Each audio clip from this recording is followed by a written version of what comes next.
اسمحوا لي ان انا اقول لكل المصريين من فضلكم ارجو ان انتوا تنتبهوا لكل كلمه هقولها لكم دلوقتي. شوفوا،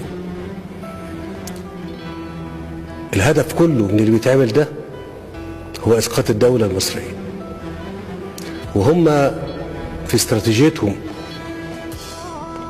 اللي هم شغالين بيها عارفين كويس قوي ان تماسك الدولة، تماسك المصريين لابد من كسره. الهدف منه انه يقول للمصريين لا، التماسك اللي بينكم ده بين الشعب المصري كله بمسلمين ومسيحيين لازم يتكسر. هو ده الهدف اللي بيتعمل. في جهد كبير جدا بيتعمل لحماية شعبنا وحماية أرضنا. احنا بنحافظ على شعبنا وبنحافظ على الأمن القومي المصري، واللي هيقرب من أمننا احنا هنتصدى ليه كما ينبغي. بقول تاني وأرجو أن الرسالة دي تبقى واضحة للجميع.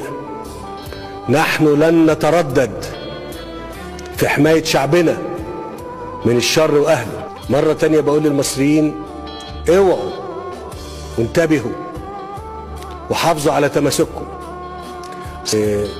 الاستراتيجية اللي هم حاطينها بيقولوا ان مصر اذا سقطت سادت الفوضى في العالم كله، وعشان كده مرة تانية بقول ان كل الجهود بتبذل لضرب الاقتصاد المصري، لضرب السلام الاجتماعي في مصر.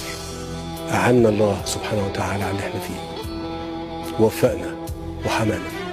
شكرا جزيلا، والسلام عليكم ورحمة الله وبركاته.